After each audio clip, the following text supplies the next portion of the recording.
ሰላምና ጤና በያላችሁበት ይድረሳችሁ ውድና የተከበራችሁ ቤተሰቦቻችን እንደምን አላችሁልን? ከሁለተኛው የዩቲዩብ ቻናላችን አዲስ ስፖርት ልዩ የተለያዩ ስፖርታዊ ጉዳዮችን በተለይ ከዝውውር ጉዳዮች ጋር በተያያዘ መረጃዎችን ወደ እናንተ ልናደርስ እነሆ በድጋሚ ተገናኘን። ስለምታደምጡን ስለምትከታተሉን ቆይታችሁ ከኛ ጋር ስለሆነ እጅግ ከልብ አድርገን ነው የምናመሰግነው። በዛሬው ፕሮግራማችን የተለያዩ ርዕሰ ጉዳዮች ይነሳሉ። የዝውውር ጉዳዮችን በተመለከተ ቸልሲ ቤት እንዲሁም እናነሳቸው ጉዳዮች ያሉ አርሰናል፣ ማንቸስተር ዩናይትድ እንዲሁም ማንቸስተር ሲቲ እና ሌሎችም ክለቦች የተመለከቱ በርከት ያሉ የዝውውር ጉዳዮች ዛሬ ከጠዋት ጀምሮ የሰማናቸውን ወደ እናንተ እያደረስን ነው ቆይታን የምናደርገው። ፉአድ ባህሩ ይህንን ፕሮግራም እየመራው ከእናንተ ጋር ቆይታን እያደረግኩኝ አብረን የምንቆይ ይሆናል። ስለምትከታተሉን ከልብ አድርገን ነው የምናመሰግነው። ከመሸጋገሪያ በኋላ በድጋሚ ተመልሰን እንገናኛለን። አብራችሁኝ ቆዩ።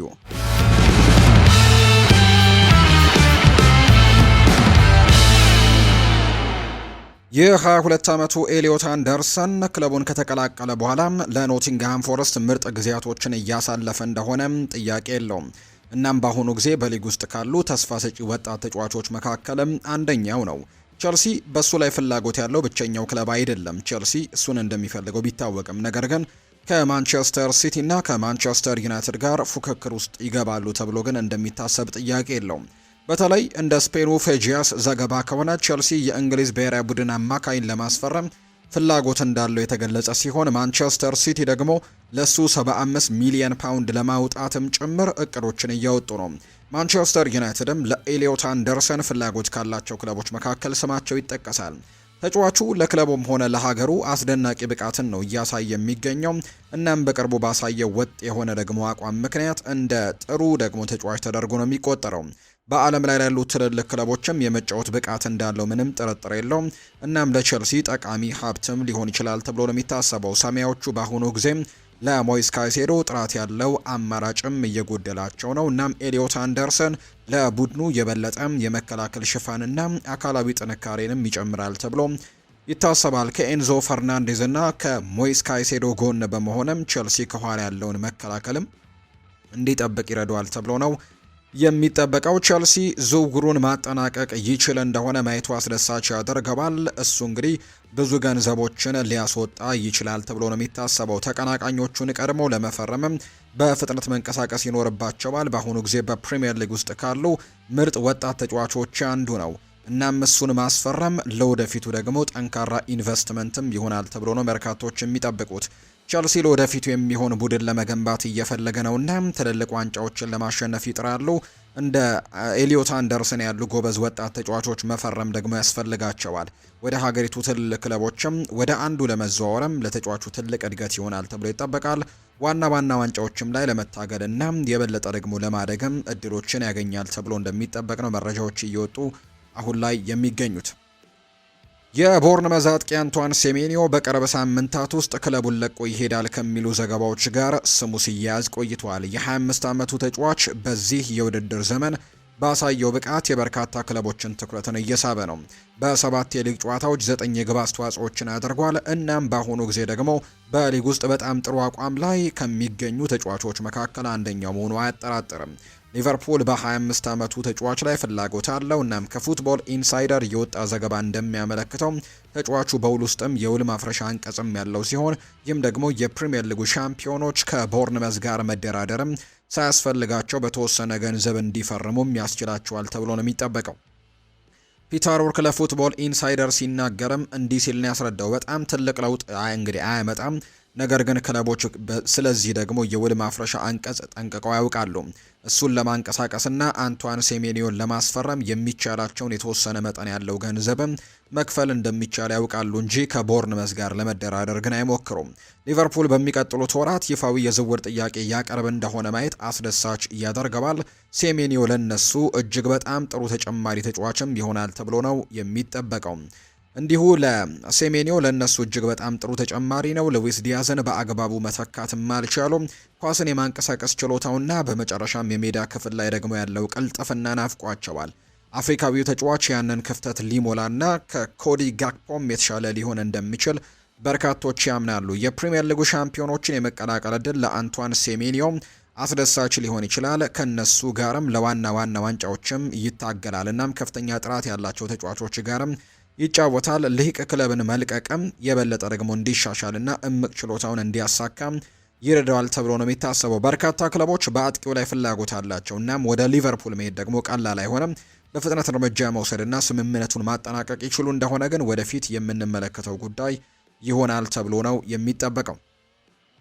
በመጪው የክረምት የዝውውር መስኮት እንግዲህ ጋውላ ዱዌ በፍሬንች ሊግ ዋን እያሳየ ያለውን ብቃት በአውሮፓ ውስጥ የበርካታ ክለቦችንም ቀልብ እየሳበ መምጣቱ እጅግ ከተነጋገርንባቸው ስሞች አንደኛው ሆኗል። በአሁኑ ሰዓት ለስትራስቡርግ እየተጫወተ ያለው የ23 ዓመቱ የቀኝ ተከላካይ ከእድሜው በላይ የሆነ ብስለትንና እንዲሁ ደግሞ ሌሎች ነገሮችንም አሳይቷል። ተከላካዩ በዚህ የውድድር ዘመን በ5 ጨዋታዎች ላይ 1 ግብ አስቆጥሯል። እናም 2 ለግብ የሆኑ ኳሶችንም አመቻችቶ አቀብለዋል። ጥር ወር እየተቃረበ ሲመጣ በርካታ የፕሪሚየር ሊግ ክለቦች ተጫዋቹን ለማስፈረም ከፍተኛ ፉክክር እያደረጉ በመሆኑ የዝውውር ፍልሚያም ሊነሳ ይችላል ነው የተባለው። ዱዌን ከሚከታተሉ በርካታ ክለቦች መካከል ለኤጀንቶች እንግዲህ ቅርበት ያላቸው ምንጮች ለከቼንድ ኦፍሳይድ እንደገለጹት ቸልሲ በጣም ጠንካራ በሆነ ቦታ ላይ ይገኛል ነው የተባለው። የለንደኑ ክለብም መልማዮች ስትራስቡርግ ከፓሪስ ሳን ዠርሜን ጋር ባደረገው የቅርብ ጊዜ ጨዋታ ላይ ተገኝተው ነበር። በዚያ ጨዋታ ላይ ዱዌ ጠንካራ የመከላከል ብቃትን ከማሳየቱም በላይ ወደፊት በመሄድም ለቡድኑ ማበርከት የሚችለውን ሁሉንም ነገር እንዳሳየ ነው የሚነገረው። ሆኖም ግን ይህ የአንድ ጊዜም እንግዲህ ምልከታ ተልእኮ ብቻ አልነበረም። የቼልሲ እንግዲህ መልማዮች ከአስተን ቪላ፣ ከብራይተን፣ ከብሬንትፈርድ ጋር ለመሆንም የእሱን እድገት በውድድር ዘመኑ በሙሉ በቅርበት ሲከታተሉት እንደነበር ነው የሚነገረው።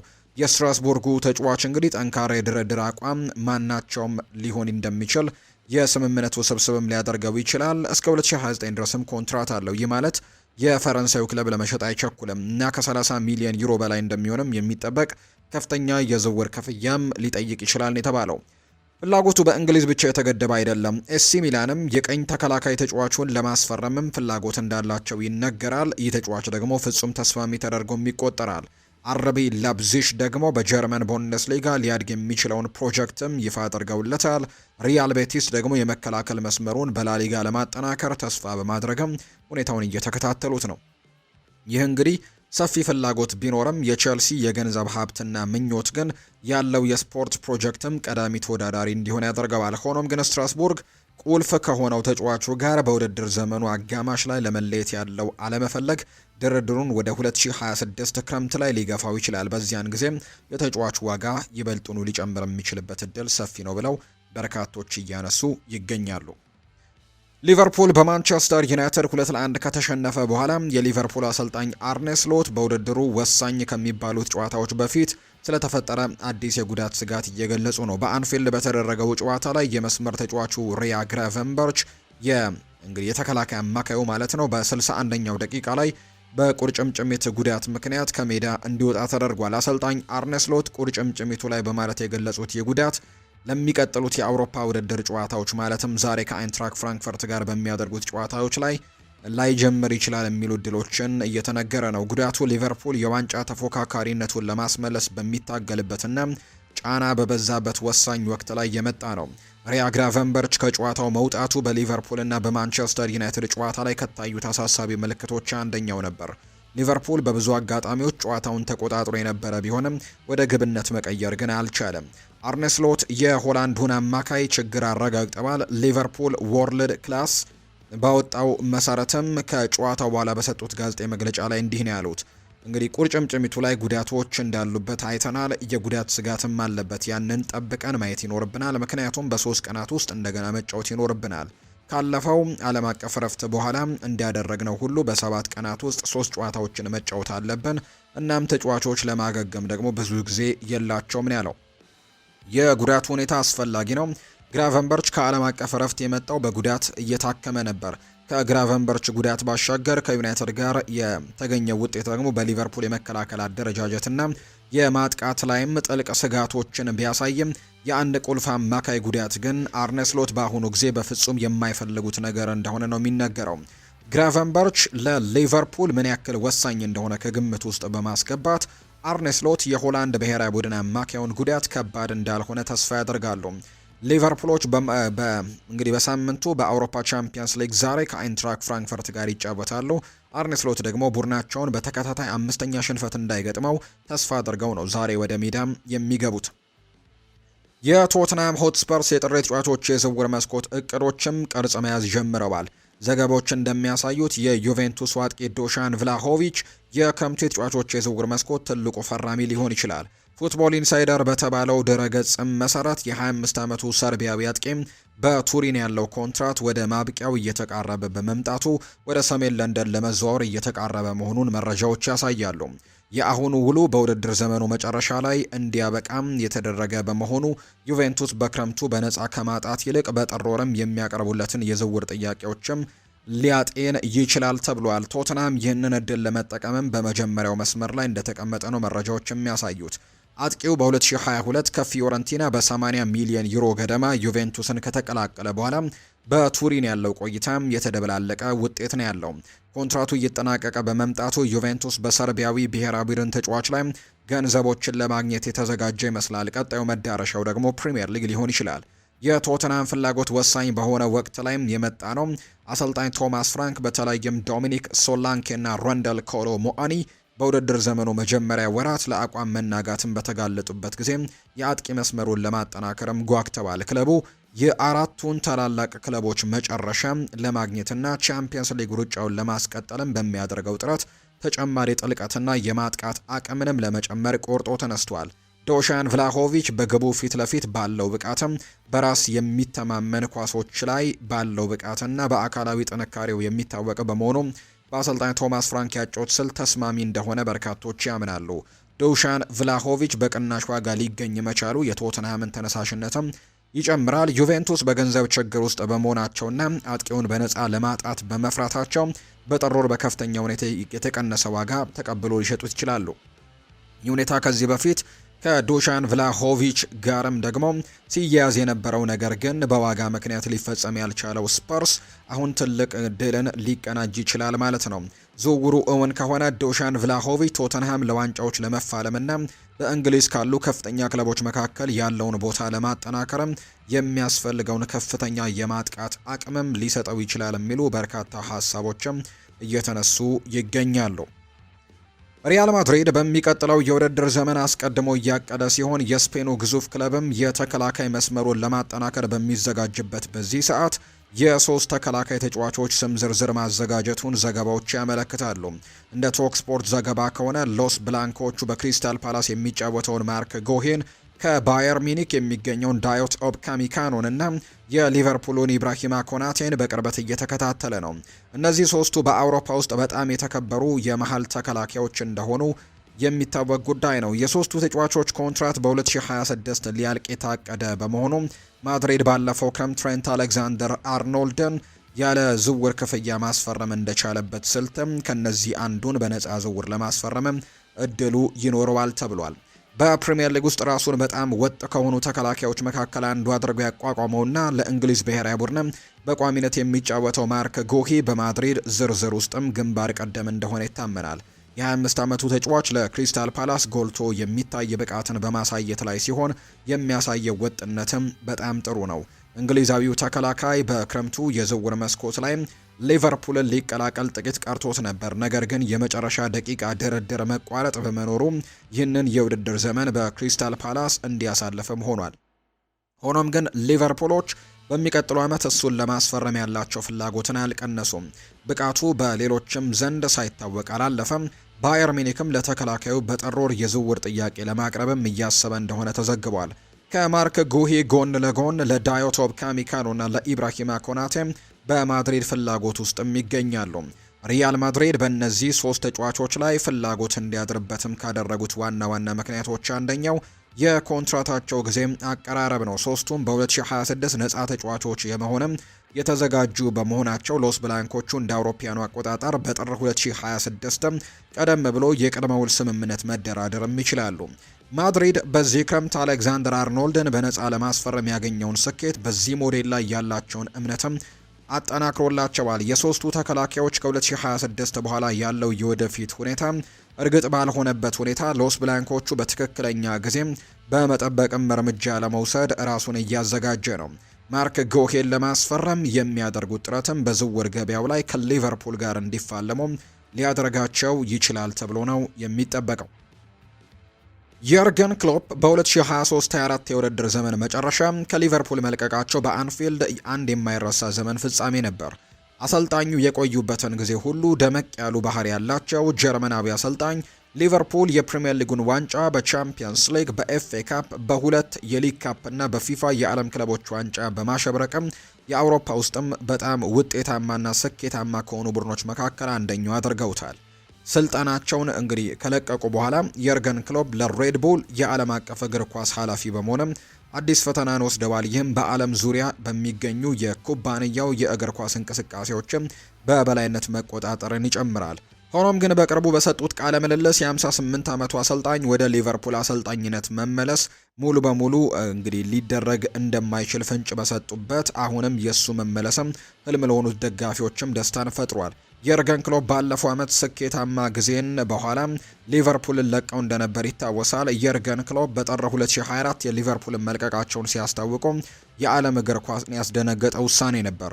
ለዚህም እንደ ምክንያትነት የሰጡት የእረፍት ጊዜ ፍላጎትና በሙያቸው ውስጥም አዲስ ምዕራፍን መጀመር አስፈላጊነትን በማሰብ ነው። የ10 ዓመት የሚጠጋም ታይቶ የማይታወቅ ስኬትና ከክለቡ ደጋፊዎች ጋር የፈጠሩት ትልቅ ቁርኝነትም በኋላ ላይ ለአንፊልድ ታማኝ ደጋፊዎች ስንብት ሲያደርጉ ስሜታዊ አድርጓቸው ነበር። አሁን ላይ ከአንድ ዓመት ገደማ በኋላ የርገን ክሎፕ በዲያሪ ኦፍ ሲኢኦ ፖድካስት ላይ በቀረቡበት ወቅት ስለዚህ ርዕስ መናገራቸውን ተከትሎ ወደፊት የመመለስ ግምቱ እንዳለ ያሳያል። በፕሪሚየር ሊጉ እንደገና ማሰልጠን ያስቡ እንደሆነ ተጠይቀው ሲናገሩም ዘሚረር እንደዘገበው ከሆነ ክሎፕ ላለፉት ቃል ኪዳኖቻቸው ታማኝ ሆነው ቀርበዋል። በእንግሊዝ ውስጥ ሌላ ቡድን በፍጹም አላሰለጥንም ብዬ ነበር። ስለዚህም ያንን ማለት ወደ እንግሊዝ ከተመለስኩኝ ሊቨርፑልን ብቻ ነው ማሰለጥነው። እንግዲህ ያንን ነው ማደርገው ምናልባት ወደ እንግሊዝ ፕሪሚየር ሊግ ከተመለስኩኝ ሲሉ ተናግረዋል። ቃላቶቻቸው እንግዲህ አሰልጣኙ አንድ ቀን በአንፊልድ ላይ እንግዲህ ለመመለስም ሊያደርጉት ይችላሉ የሚሉ ተስፋዎችን እንዲሰንቁ በርካቶችን አነሳስቷል። ሆኖም ግን የርገን ክሎፕ የሚጠበቀውን ነገር ወዲያውኑ ለማስተካከል ቸኩለዋል። ከዕለት ተዕለትም አሰልጣኝነት ከፍተኛ ጫና ርቀው በአሁኑ ጊዜ ባሉበት ሚና እየተደሰቱ መሆናቸውንና አንዳንድ የአሰልጣኝነት ገጽታቸው ግን እንደማይናፍቃቸው ጭምር ነው የሚያምኑት። አሁን ላይ እየሰራሁት ያለው ስራን በጣም ወድጄዋለሁ። ማሰልጠን አልናፈቀኝም። አሰለጥናለሁ፣ ነገር ግን እየተለየ ነው። ተጫዋቾችን አይደለም ማሰለጥነው። አሁን ላይ በዝናብ ውስጥ ለ2 ሰዓት ተኩል ወይም ደግሞ ለ3 ሰዓታት መቆም ናፍቆኝ በጭራሽ አያውቅም። በሳምንትም 3 ጊዜ ወደ ጋዜጣዊ መግለጫ መሄድም በጭራሽ ሊናፍቀኝ አይችሉም ሲሉም ጭምር ነው የርገን ክሎፕ የተናገሩት። የክሎፕ አስቴቶች ወደ ሊቨርፑል መመለሳቸው በአስቸኳይ ጊዜ የማይመስል ነገር መሆኑን ቢጠቆምም ሙሉ በሙሉ ግን ለመቀበል ፍቃደኛ ለመሆናቸው ግን በደጋፊዎች መካከል ደስታን ይፈጥራል። ለአሁኑ የርገን ክሎፕ እግር ኳስን ከተለየ አመለካከት በመቅረጽ ረክተው የሚታዩ ቢሆንም ወደ አንፊልድ ያለው በር ግን ሙሉ ለሙሉ እንዳልተዘጋ ነው መረጃዎች በጥልቁ እየዘገቡ የሚገኙት። ከቲም ቶክ በወጣ መረጃ መሰረት ማንቸስተር ሲቲ ወጣቱን ግብ ጠባቂ ጄምስ ትራፎርድን በክለቡ ስለሚኖረው የረጅም ጊዜ የወደፊት እድል ለመወሰን የጠበቀ አካሄድን እየወሰደ ነው። በክረምቱ የዝውውር መስኮት ከፍተኛ ዝውውር በማድረግ ኢቲሃድ ስቴዲየምን የተቀላቀለው የ23 ዓመቱ ግብ ጠባቂ እንግዲህ አሁን ላይ ጂያንሉጂ ዶናሩማ በክረምቱ እየፈረመ በኋላ የአንደኛ ቡድን ውስጥ የመሰለፍ እድሉን አጠቦበታል። በዚህ ምክንያት ስለሚቀጥሉት እርምጃዎቹ ውይይት በይፋ ገና ባልተጀመሩበት ጊዜ በትራፎርድ በፔፕ ጓርዲዮላ ቡድን ውስጥም ያለውን አቋምም እርግጠኛ አልሆነም። ሆኖም ግን ሁኔታው በሚቀጥሉት ወራትም ሊለወጥ ይችላል ተብሏል። ውይይቶች ከታህሳስ ጀምሮ እንደሚፋጠኑ ነው የሚጠብቀው። ጄምስ ትራፎርድ ማንቸስተር ሲቲን የተቀላቀለው በከፍተኛ ግምት ውስጥ ነበር። ከእንግሊዝ እግር ኳስ ተስፋ ከሚሰጡ ወጣት ግብ ጠባቂዎች አንዱ ሆኖ የሚታይም ተጫዋች ነው። ወደ ሲቲ መምጣቱ ለክለቡ ጥልቅ ወሳኝ በሆነ ቦታ ላይም ጥንካሬን ለመጨመርም እናም በረጅም ጊዜ ውስጥ ደግሞ ለኤደርሰንም ተተኪ የመሆን አቅሙ ነበረው። ይሁን እንጂ በነሐሴ ወር ዶናሩማ ከፓሪስ ሰን ዠርሜን መምጣቱ ሁኔታውን በእጅጉ ለውጦታል።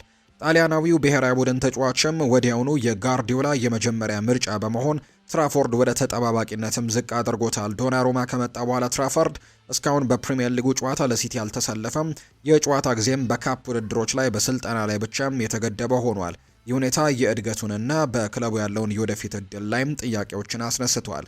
የሆኖ ግን ሲቲ ወደ ማንኛውም ውሳኔ ለመድረስ አልተጣደፈም። የክለቡ አመራሮች ጄምስ ትራፎርድ አሁንም ከፍተኛ አቅም እንዳለውና የወደፊትነትም ቁልፍ ሚናን ሊጫወት እንደሚችል ያምናሉ። ይህም ለዶናሩማ አስተማማኝ ተጠባባቂ መሆን ወይም ደግሞ በሌላ ክለብ በውሰት ለማሳለፍም ዋነኛ ግብ ጠባቂ የመሆን እድልን ይጨምርለታል። የሚቀጥሉት ጥቂት ወራትም ወሳኝ ይሆናሉ። ሲቲ በታህሳስ ወር ስለ ትራፎርድ የረጅም ጊዜ ሚና ውይይት ይጀምራል ተብሎ ይጠበቃል። ይህም የውሰት ዝውውር፣ ቋሚ ዝውውር ወይስ ደግሞ በአንደኛ ቡድን ውስጥ መቀጠልን የመሰሉ አማራጮችን ይመዝናሉ ተብሎ ነው የሚጠበቀው። ብዙ የሚወሰነው ተጫዋቹ ምኞቶቹ በስልጠና ላይ በሚያሳየው ብቃትና በክለቡ ስትራቴጂ ላይ ነው። ጄምስ ትራፎርድ ራሱ በመደበኛነት የሚሰለፍበት እድልን ለመፈለግም ክፍት እንደሆነ ይታመናል። ይህም በኢቲሃድ ወይም በሌላ ቦታ ላይ ሊሆን ይችላል ተብሎ ነው የሚጠበቀው። ዶናሩማ ከመጣ በኋላ የቁጥር 1 ማሊያን ለማግኘትም ያለው ፉክክር ከባድ ነው። እናም ትራፎርድ በፕሪሚየር ሊጉ የመሰለፍ እድል ማጣቱ በአውሮፓ ውስጥም ካሉ ጠንካራ ቡድኖች በአንድ ውስጥም ቦታ ለማግኘት ያለው ፈተናን የሚያሳይ ነው። ሆኖም ግን ውይይቶች በዚህ ዓመት መጨረሻ ላይ እንደሚፋጠኑ በመጠበቅ ተጫዋቹም ሆነ ክለቡ በቅርቡ ወደፊት ለመራመድ ምርጡን መንገድ መወሰን ይኖርባቸዋል የሚል መረጃ ነው እየወጣም የሚገኘው። ሪፖርቶች እንደሚያመለክቱት ከሆነ ክንፍ አጥቂው ከ50 ሚሊዮን ፓውንድ ባነሰ ዋጋ ሊገኝ የሚችል በመሆኑ ኤቨርተን በሚቀጥለው ክረምት ጃክ ግሪሊሽን በቋሚነት ለማስፈረም በሚያደርገው ጥረት ትልቅ ድጋፍን ሊያገኝ ይችላል። እንደ ዴይሊ ሜል ዘገባ ከሆነ የቶፊዎቹ እንግዲህ የገበያ ዋጋ በውድድር ዘመኑ ሊቀንስ ይችላል ተብሎ በሚጠበቀው የእንግሊዝ ብሔራዊ ቡድን ተጫዋች ፊርማ ላይ ያላቸውን ተስፋ ከጊዜ ወደ ጊዜ እየጨመረ መጥቷል። ከጥቂት ዓመታት በፊት ከፕሪሚየር ሊግ በጣም ውድ ተጫዋቾች አንዱ ቢሆንም የጃክ ግሪሊሽ ሁኔታ ግን በእጅጉ ተለውጧል። እናም ኤቨርተን አሁን ይህንን ለመጠቀምም በሚያስችለው አቋም ላይ ሊገኝ ይችላል ተብሎ ነው የሚታሰበው። በሲቲ ውስጥ በአሰልጣኝ ፔፕ ጓርዲዮላ ስር መደበኛ የመሰለፍ እድልን ሲታገል ከቆየ በኋላ የቀድሞ የአስተን ቪላ ካፕቴን በጉዲሰን ፓርክ እንደገና እንደ አዲስ ሕይወት የተሰጠው ይመስላል። በዚህም ክረምት በጊዜያዊ ኤቨርተንን የተቀላቀለው የ30 ዓመቱ ክንፍ አጥቂ በማንቸስተር ሲቲ ውስን እድሎችን ካገኘ በኋላ ከፍተኛ ደረጃ ላይ በፍጥነት ራሱን መልሶ አቋቁሟል። በዚህ የውድድር ዘመን እስካሁን ድረስ በ7 ጨዋታዎች ላይ 4 ለግብ የሆኑ ኳሶችንም አቀብሏል። የእሱ መነቃቃት ሳይስተዋል አላለፈም። የእንግሊዙ አሰልጣኝ ቶማስ ቱሄል በ2026 የዓለም ዋንጫ ዋዜማ የጃክ ግሪሊሽ ጥሩ አቋም ለብሔራዊ ቡድኑ ምርጡንም ጠንካራ ተፎካካሪነትንም ስለተፈጠረባቸው የምርጫ ራስ ምታትም እየገጠማቸው እንደሆነ ተዘግቧል። በሌላ በኩል በኤቨርተን ውስጥም ለአጥቂው ክፍል ቁልፍ ተጫዋቾች ሆነዋል። ከክለቡ አጥቂዎች ጋርም በሚያስደንቅ ሁኔታ በመገናኘትና በመጨረሻው ሶስተኛው ክፍል ላይ በጣም የሚፈለገውን ፈጠራንም ጨምሯል። ተጽዕኖ ከኳስ አመቻችነት አልፎም ይሄዳል።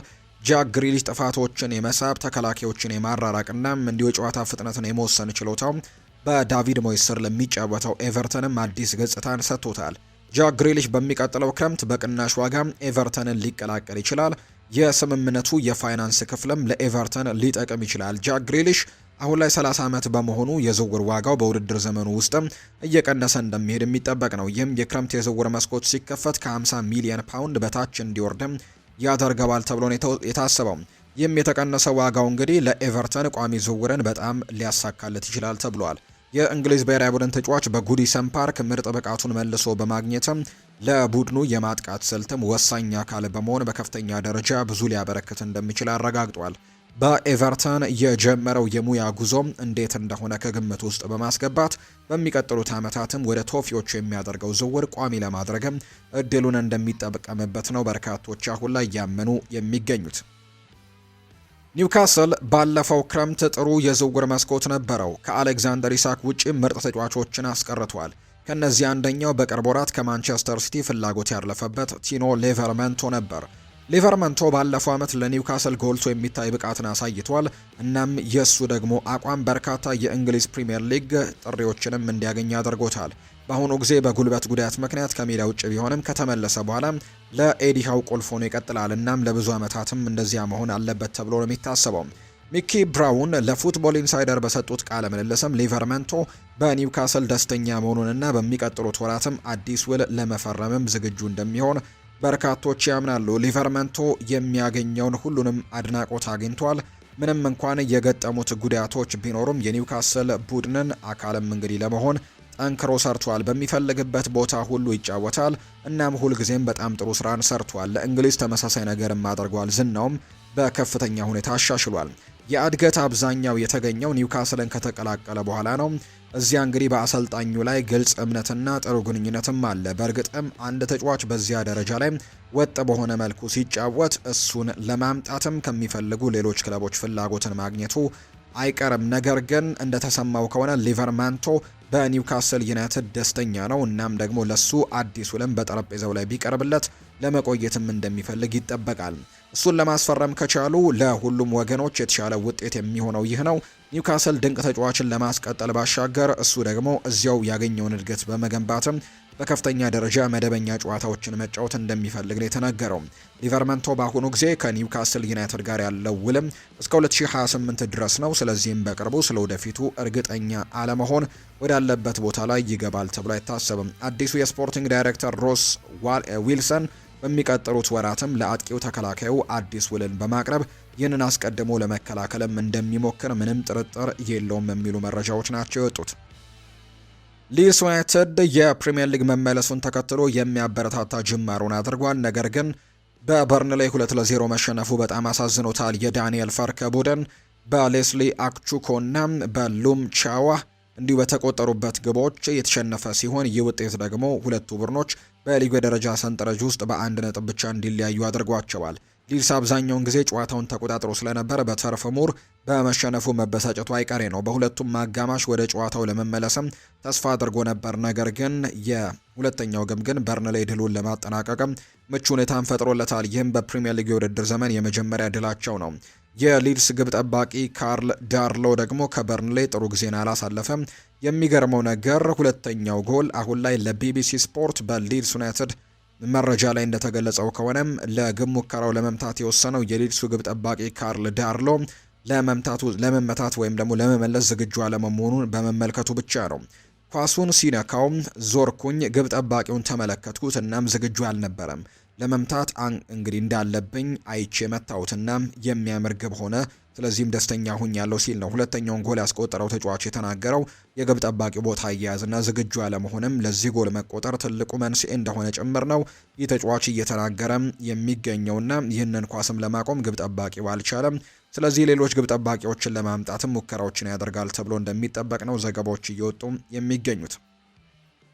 ሊቨርፑል በአሁኑ ጊዜ በጥሩ ሁኔታ ላይ አይገኝም። በሁሉም ውድድሮች ከመጨረሻዎቹ 4 ጨዋታዎች ውስጥ 3ቱን ተሸንፏል። እንዲሁ ደግሞ በፕሪሚየር ሊጉ ማለት ነው። ከዛ በተጨማሪ ደግሞ በአጠቃላይ በሁሉም ውድድሮች 4 ጨዋታዎችን ተሸንፏል። ከነዚህ ሽንፈቶች የመጨረሻው ደግሞ እሁድ ዕለት ከማንቸስተር ዩናይትድ ጋር የመጣው ነው።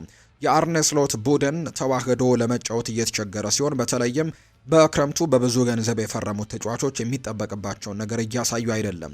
ከነዚህ ፈራሚዎች ሁሉ ትልቁ አሌክዛንደር ኢሳክ ሲሆን በ125 ሚሊዮን ፓውንድ የብሪታንያ ዝውውር ሪከርድ በሆነ ስምምነት ከኒውካስል ዩናይትድ መጥቷል። የሱ ፊርማ ብዙ ተስፋ የሰጠ ቢሆንም እስካሁን ድረስ ግን በጣም አሳዛኝ ሆኗል። ምክንያቱም ከማንቸስተር ዩናይትድ ጋር በተደረገው ጨዋታ በፕሪሚየር ሊጉ ግብ የማግባት ችግሩ ቀጥሏል። ማይክል ሪቻርድስ እንደተናገረው ከሆነ ፉትቦል ፖድካስት ላይ ሲናገር በሰጠው አስተያየትም አሌክዛንደር ኢሳክ ባለፉት ጥቂት የውድድር ዘመናት በኒውካስል ዩናይትድ ካሳየው ደረጃ ብዙ ያነሰ ሆኖም እንደሚታየው ነው የሚናገረው። ባለፈው ክረምት የሆነውን ይህ እንግዲህ አጠቃላይ ውዥንብር እየታየ ነው፣ ብቁ አይደለም። አርነ ስሎት ከዚህ በፊትም በሰጠው ጋዜጣዊ መግለጫ ላይ አሁን እውነተኛውን አሌክዛንደር ኢሳክ እናያለን ብሎ ነበር። ምክንያቱም አሁን ላይ በቂ የሚመስል መስሎ ነበር። ነገር ግን በጨዋታው ውስጥ ያገኘውን እድል ኒውካስል ውስጥ ቢሆን ኖሮ ያስቆጥራቸው የነበሩ ጎሎችን እዚህ ሲሆን ግን ማስቆጠር አልቻለም። ማይክል ሪቻርድስ ደግሞ አሌክዛንደር ኢሳክ ለጊዜው ከመጀመሪያው አስተላለፍ መውጣት አለበት ሲልም ነው በግልጽ የተናገረው። እናም ሁጎ ኤኪቲኬ እሱን የሚተካው መሆን አለበት ብሏል። በአሁኑ ሰዓት ሁጎ ኤኪቲኬ የተሻለ 9 ቁጥር አጥቂ ነው። ቀላል ነው፣ የበለጠ ብቁ ነው፣ የበለጠ ቀልጣፋ ነው። ወደ ሜዳ ሲገባ ደግሞ ለራሱ የማጥቃት እድሎችን ይፈጥራል። በጨዋታው ላይም በአንድ ወቅት እንደ 4-2-4 አይነት ቅርጽም ነበራቸው። የሁለቱ አጥቂዎች ቦታን ለማስተካከል የተደረገው የፎርሜሽን ለውጥ ከዚያም አሌክዛንደር ኢሳክን ቀይሮ አስወጡት። ኤኪቲኬ በተሻለ ሁኔታ ላይ የለመደ ይመስለኛል። እናም የተሻለ ቅድመ ውድድር ዘመንም አሳልፏል። ቀላል ነው፣ ነገር ግን እሱን መጫወት አለበት። ለአሌክዛንደር ኢሳክ በሊቨርፑል ያለው የህይወት ጅማሮ በእርግጥም ቀላል አልሆነም። ነገር ግን ጥሩ መሆን ብዙ ጊዜ ይኖረዋል። አርኔ ስሎት እንደሚሳካለት ተስፋ ያደርጋል። ምንም እንኳን አሁን ላይ እንደ ፍሎሪያን ቬርትስ ሁሉም እንዳደረገው እርሱንም ከዋናው ትኩረት ውጪ ማድረጉ የተሻለ ሊሆን እንደሚችል ግን በርካቶች ግምቶቻቸውን አሁን ላይ እያሰፈሩ ነው የሚገኙት። ውድና የተከበራችሁ ቤተሰቦቻችን ከሁለተኛው የዩቲዩብ ቻናላችን አዲስ ስፖርት ልዩ ለዛሬ ያዝንላችሁ ስፖርታዊ ጉዳዮቻችን እነዚህን ነው የሚመስሉት። ስላደመጣችሁን ስለተከታተላችሁን ቆይታችሁ በሙሉ ከኛ ጋር ስለነበር እጅጉን ከልብ አድርገን ነው የምናመሰግነው።